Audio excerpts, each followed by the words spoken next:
In a radically changed landscape for reproductive care, we speak with Dr. Mai Fleming, a primary care physician, about what it's like to provide options counseling and abortion services in California and across state lines. Welcome to Coming Together for Sexual Health, where we talk about enhancing sexual health care.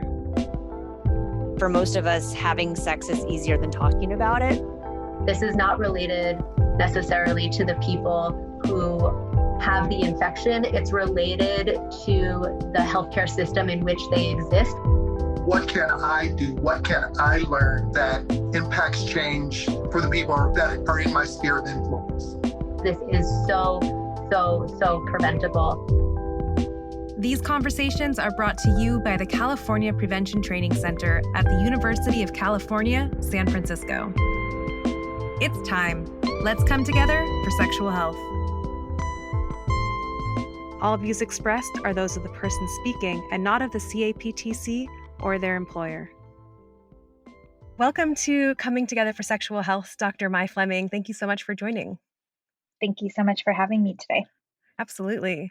Dr. Mai Fleming has a breadth of experience working with people in primary care, addiction medicine, and reproductive health across the gender spectrum. Some of her many roles include serving as faculty at the UCSF Family and Community Medicine Residency Program, providing telehealth abortion services via Hey Jane, primary care to university students, traveling to low-resource areas to provide reproductive care, and providing telehealth gender-affirming care across the country. That is quite a list of lots of multidimensional work that you do, and I'd love to hear if you could share a bit about yourself and how you came to this work. Yeah, absolutely. So, as you mentioned, I'm a family medicine doctor by training. And so, what that means is that I really take care of all folks at all points of their lives. And abortion care, gender affirming care, addiction care, it's all really part of that. As a physician, it's my duty to really meet people where they're at, to treat them with dignity and respect, to provide compassionate care, and to just really help people get what they need to live and thrive within the context of their families and their own communities. And I think this especially becomes important when working in particularly stigmatized areas of care. And so I think that is really what drew me to the areas of focus and is why I do what I do. So, in what context have you provided reproductive care, and what type of care has that included? Sure. So reproductive health care is really expansive. Oftentimes we think about it in the context of abortion, but really what it incorporates is everything from pregnancy care, contraceptive care, yes, of course, abortion care, but also fertility and whole family care and community care. So when we think about the tenets of reproductive justice, it includes the freedom to have children, to not have children, and to raise one's children in safe and sustainable communities. And so reproductive health care is a part of that and really puts that into practice.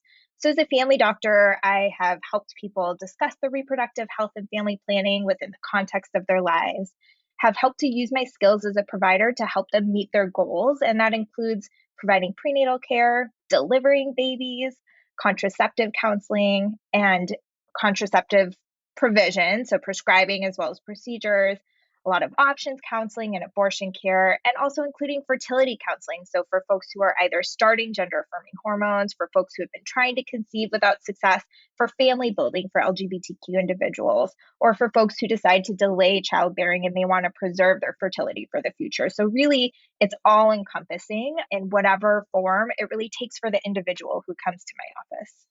It's so refreshing to hear you speak in this broad way, speaking to the interconnections between different aspects of identities and people's needs around reproduction. What has changed in your work since Roe v. Wade was overturned?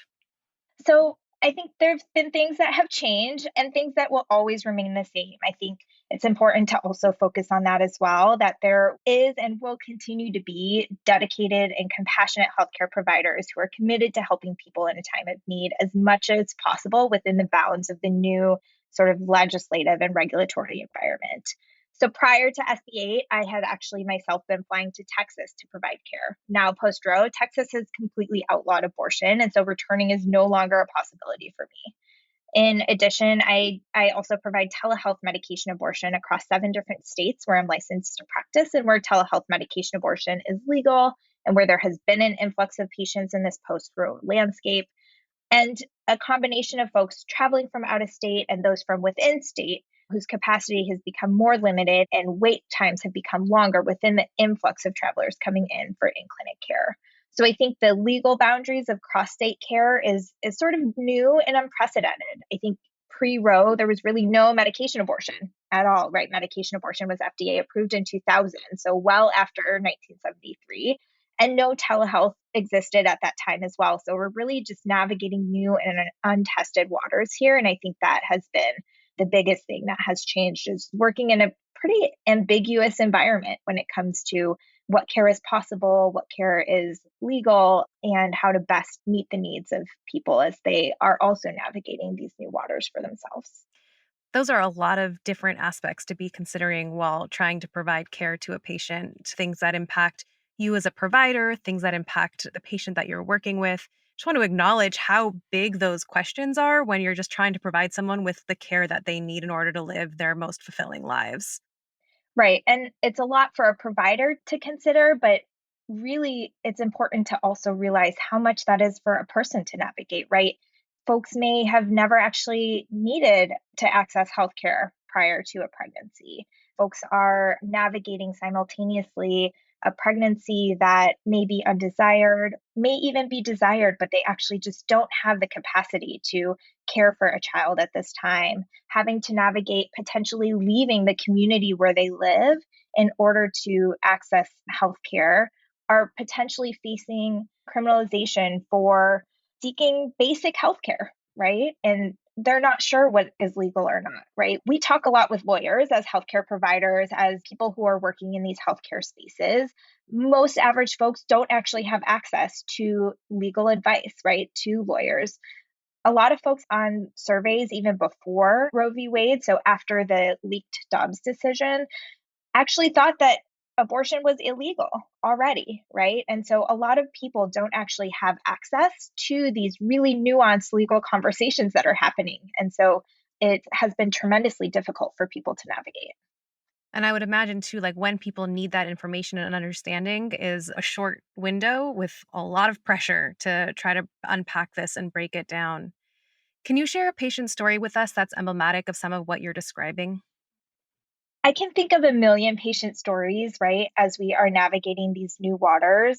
I think it's important to remember that the majority of people seeking abortion care are already parents, right, already have families. And so the common narrative that I'm seeing is people trying to figure out and trying to navigate whether or not they have the capacity to incorporate another child into the household that they already have, how they're able to continue to provide a quality life for the children that they already have, how they may be navigating missed days of work, lost income, potentially being fired from their job, trying to figure out childcare, trying to figure out the finances of potentially traveling across state lines just to access basic medical care. This is the majority of folks that we are seeing being tremendously impacted by this new regulatory state. And you started to describe a bit about providing counseling to folks who are making decisions. I'd love to hear, what is options counseling in relation to reproductive care, and how is that different from services provided by so called crisis pregnancy centers? So, CPCs, or crisis pregnancy centers, are often not true medical facilities. They are funded by anti abortion organizations and really designed to dissuade folks from obtaining an abortion, often through a combination of misguiding, misinformation, and coercion tactics using bias counseling techniques. I've had patients who have come to me with ultrasounds where an embryo or even a gestational sac with a pregnancy too early to even see an embryo, having speech bubbles saying, "Hi, mom, I'm here," right? Wow. These are the types of tactics that folks use. Folks are being told that abortions impact your fertility, may lead to breast cancer, really things that have all been disproven in science. So, options counseling, as it should be unbiased, open ended, really patient centered in approach, with a goal to uplift and center a person's circumstances and lived experience, to support their own context and goals, to help them come to a decision that feels right for them. Although we may use language like choice or decision when we talk about options counseling, I think it's also important to remember that a person's pregnancy outcome may not be experienced as a choice at all, but only the mechanism of upholding their own dignity, bodily autonomy, or safety at any given moment in time. Yeah, I'm just taking that in. This framing around someone coming in and weighing their options and making a choice, but just the reality that so often it's a forced choice or is not experienced as an empowered decision for them to be making. Right. And it may be, and regardless, a person can still be empowered in the decision that they're making or the pregnancy outcome that they intend, even if they feel that their choices are limited, right? Or there's really only one route that makes sense for them. It can still feel empowering to have control over that one aspect, right? When there are so many other unknowns, so many other aspects that are out of their control. So I think in any case, positioning options counseling in a way that feels empowering for the person, that they are ultimately the final decider on the outcome that makes the most sense for themselves, their bodies, their families, is of utmost priority. And what are some of the most common conversations that you have with patients in options counseling? And has any of that changed over the course of this last summer? So each conversation is really, really different and individualized, right, based on a person's life and context. Some common themes that do come up are often around money and resource scarcity, thinking about existing children and families, right? How folks are going to provide for the children that they have, the families that they have. Oftentimes, dynamics with partners and support systems that either exist or don't exist that influence people's decision, right? Do they have somebody that is able to support them through childbearing or able to support them through an abortion? Do they have folks in their lives who they're able to disclose that they are intending to have an abortion? And what are their support systems in place? There are definitely those who had to make pretty quick decisions when, for example, in Texas, when SB 8 was soon to be enforced, or after the leaked Supreme Court document made it clear that the state of abortion access was going to change quickly. Some people had more limited time than usual, right, to be able to obtain an abortion within their own communities and states, and may not have had as much time as they might have wanted to make a decision. For those who need or want time, which is not everybody, right? There are some people who this decision is very easy, actually, very straightforward, and with no sort of question or consideration about it. And I think making space for whatever anybody is coming to the table with and whatever they are experiencing is really important. I'll share that I actually had an abortion, and making the decision for me, it was a very clear decision. But the hard part was wading through all of the messaging that I had received about how to interpret and understand what abortion is. And yeah, just how having such a public conversation that weighs the ethics of, the decisions that we make and lays all this judgment on us just does nothing to help us make choices that support our well-being. So yeah, I really appreciate all your work also from a very personal come from. There's no question that the stigmatization of abortion care is one of the largest barriers that people who have an unintended or undesired pregnancy face, right? Having an abortion medically is very straightforward. It's actually a very typical medical procedure, either medications or an in office procedure. It's the same care that we carry out for a person who's undergoing a miscarriage. There's zero difference between the two. And it's really the stigma, the misinformation, and oftentimes intentional misinformation that is put out there by anti abortion folks that is the biggest barrier to care for folks, and oftentimes may prevent them from even asking for help when they need it with their regular primary care provider. Yeah. And a lot of your work focuses on people who are facing additional barriers to care across all kinds of aspects. And the experience that I saw you have had of working with university students, working with people who are in low resourced areas. So, which patients are you most concerned about right now in terms of the impact of abortion restrictions and bans? Yeah, so a lot of these restrictions and bans disproportionately affect low income communities, communities of color, gender diverse people. Really, we can see these abortion restrictions as maybe even purposely actively oppressing these communities, right? And barring people from exercising their own bodily autonomy. We have talked a lot about those who are able to travel across state lines, what sorts of things they may need to consider, but that ability to travel to access abortion care comes with a privilege of time, of expense, of financial and logistical resources that many people don't have. These restrictions will and probably already have led to forced births. which we know comes with higher morbidity and mortality than abortion does, and particularly so amongst Black, Indigenous communities, and forced child rearing for those who are already struggling to make ends meet for themselves and the children they already have, which will have generational impacts, will further widen the disparity gap for these marginalized and oppressed communities. And make no mistake that this disproportionate impact is likely not lost on the legislators that are enacting these restrictions and bans. Also, just taking in the intergenerational aspects that already show up in terms of barriers that people are facing from forced sterilization. We can go very far back, of course, but just this much broader picture of how this lands as another assault on people's autonomy, freedom, and ability to determine the course of their own lives. Absolutely. And there is an intersection here as well with regards to immigration, incarceration, ways in which the police state is used to enforce some of these restrictions. When we talk about travel, we had a lot of folks who live in the Rio Grande Valley in southern Texas who may be undocumented and subjected to ICE stops on the road, right? Who physically actually cannot travel outside of those spaces for risk of being captured and deported, of overlapping degrees of criminalization of particularly communities of color, of Black individuals, and the ways in which folks are more likely to be criminalized for their pregnancy outcomes based on their race, their socioeconomics, based on their geography. And I think that these have a lot of overlapping themes with the general power dynamics in this country.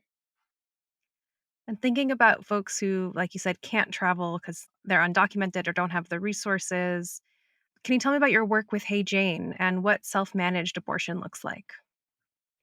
So I live in an area where abortion is really readily accessible. So while I do provide medication abortion integrated into my family medicine clinic at our federally qualified health center, I also provide telehealth medication abortion through a company called Hey Jane, and am primarily doing so to help broaden access to care beyond my geographic bubble. So getting medication through a telehealth clinic like Hey Jane is a bit different than self-managed abortion, where a person may be taking the same exact medications, but without the guidance and medical oversight and follow-up that telehealth or in-person clinic would offer.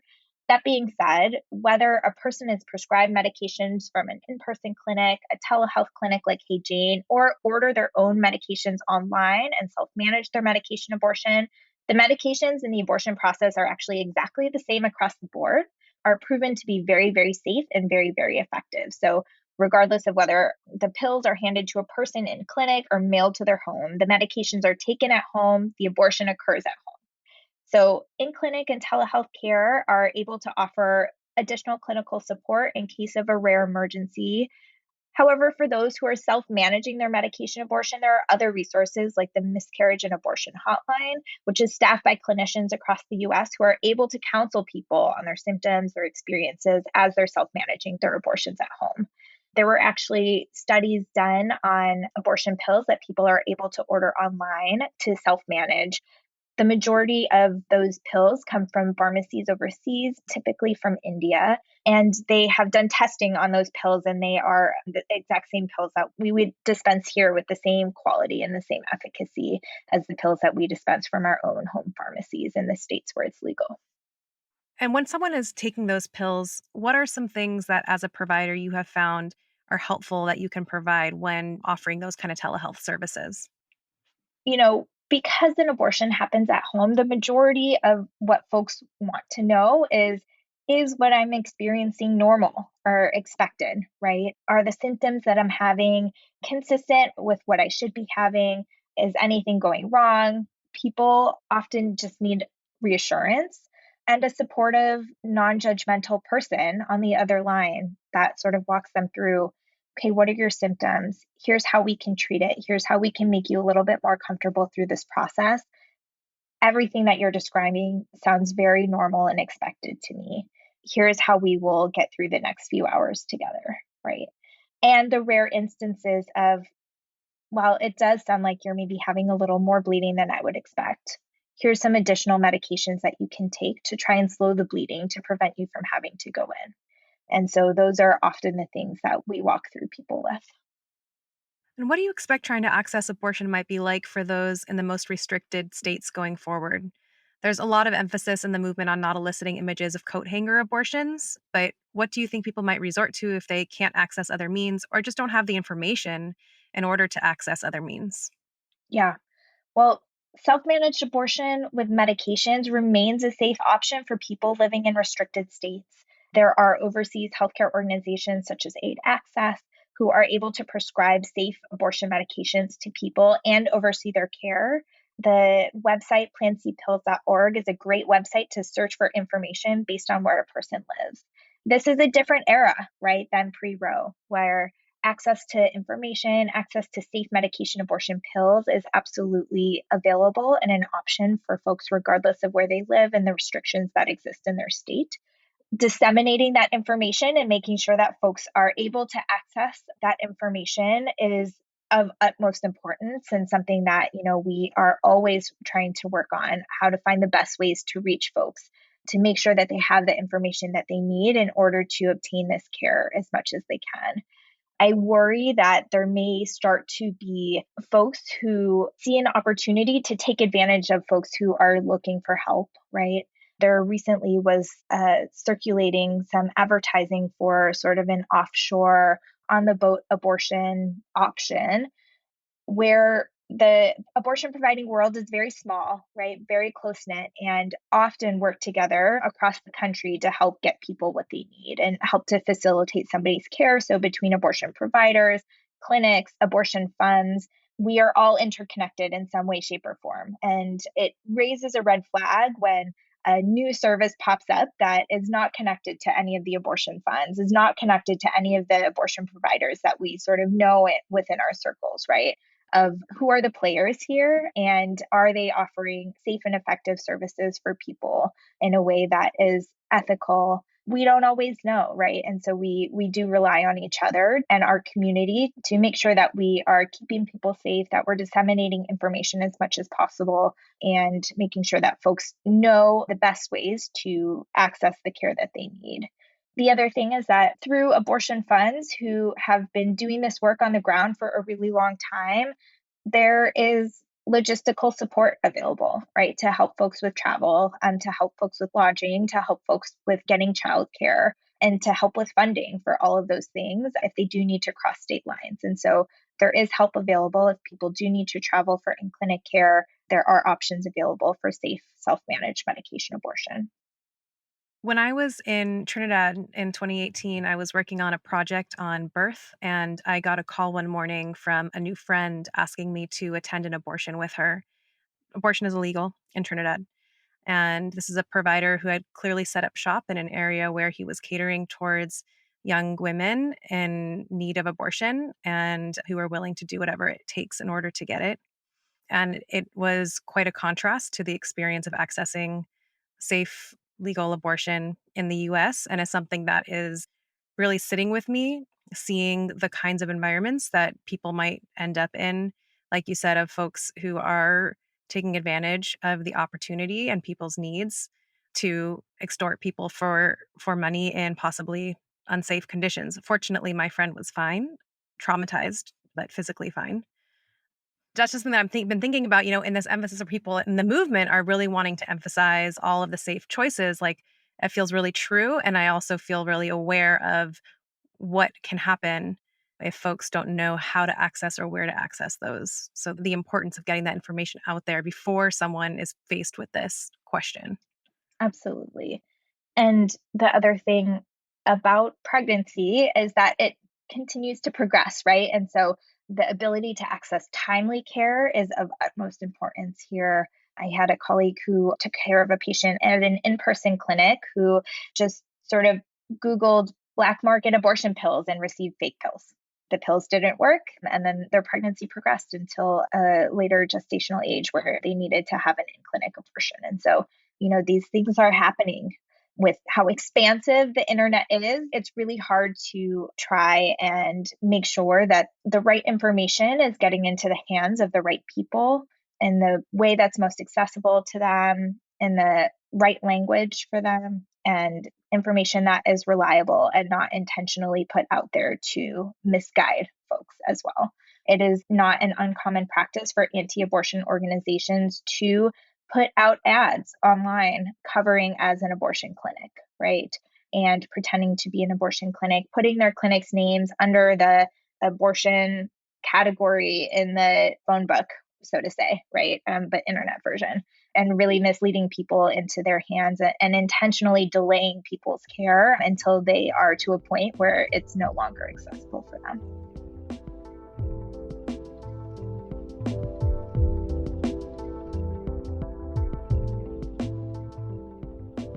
There's a lot of fear among providers right now about criminalization and legal repercussions for providing abortions.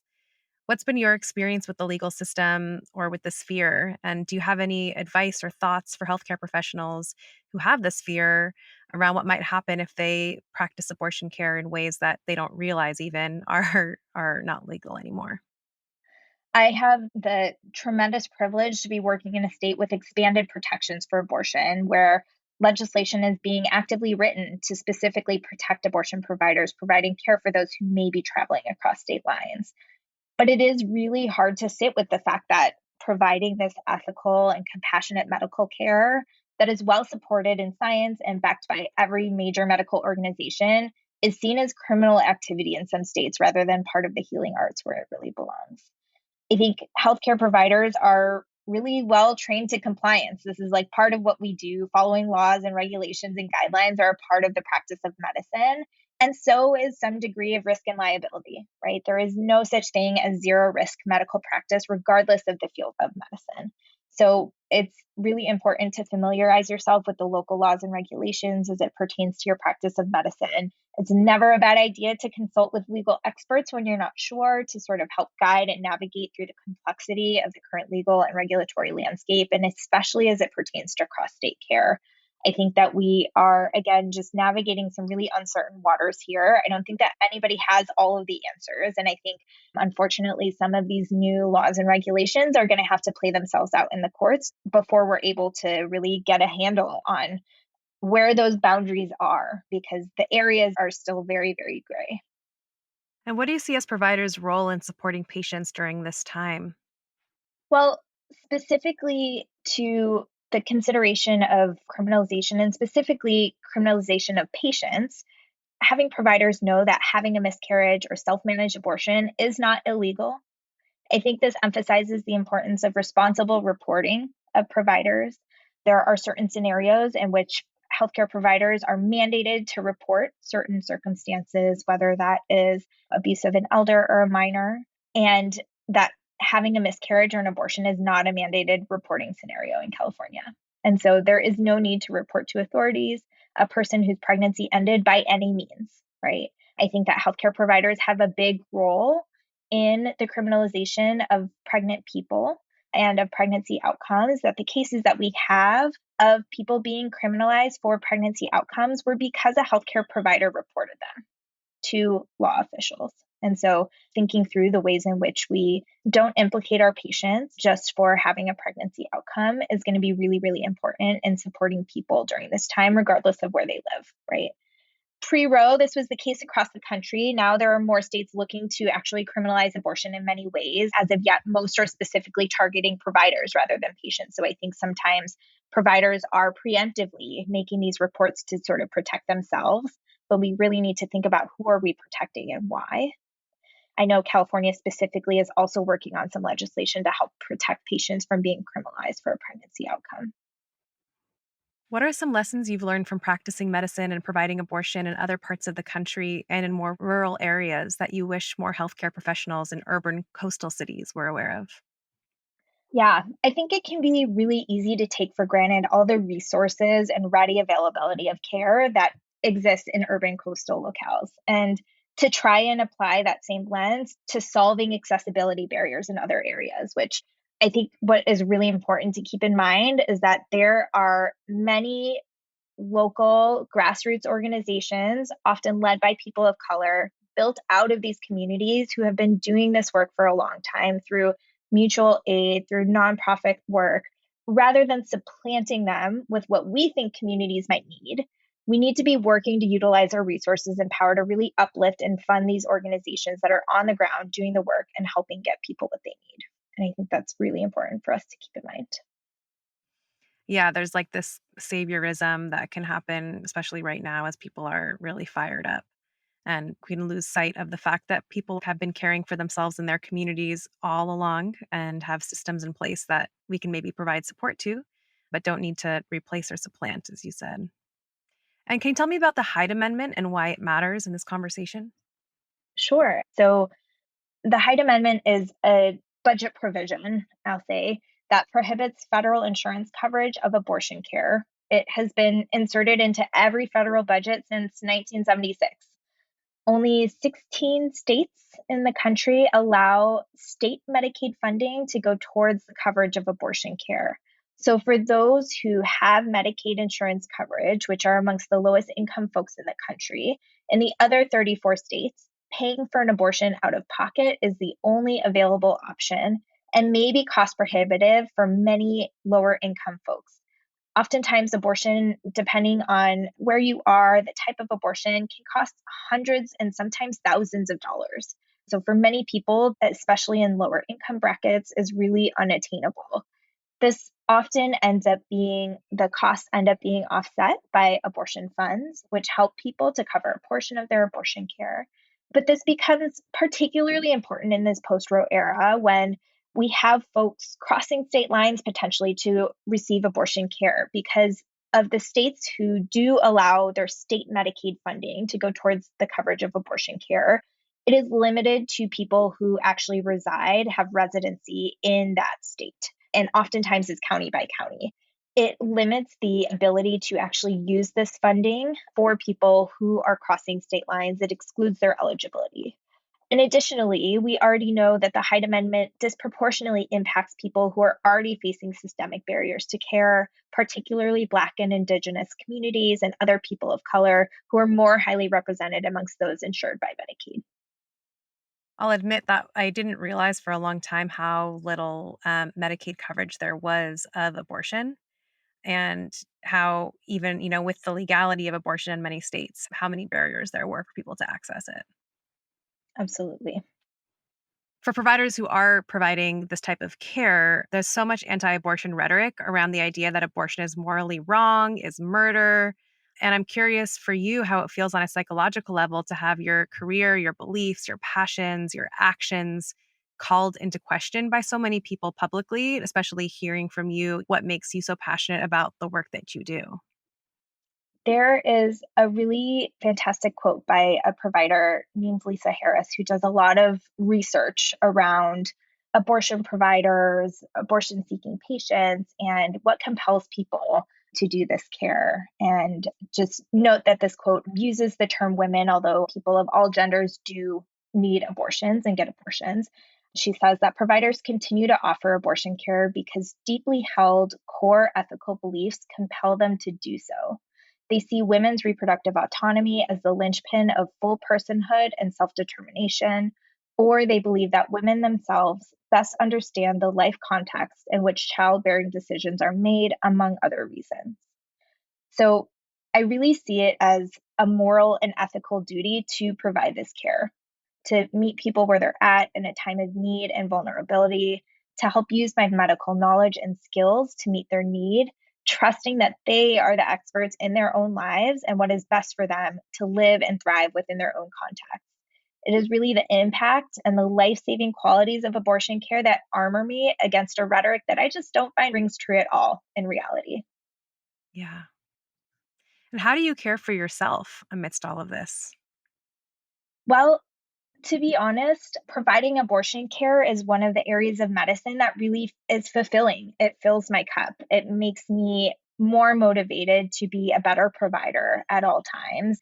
It fulfills me personally as well as professionally. And so I find that even providing abortion care in a way is self care.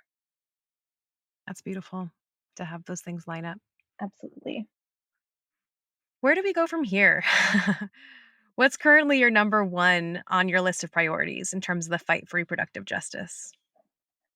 Well, I think there are many things that we need in order to achieve true reproductive justice in this country. Dismantling systemic racism and systems of oppression, abolition of our current criminal and legal system, for one, a federal protection for comprehensive reproductive health care, including abortion care, so that these state by state bans can't hold. And the Senate did bypass an opportunity for this with the Women's Protection Act, which did not pass.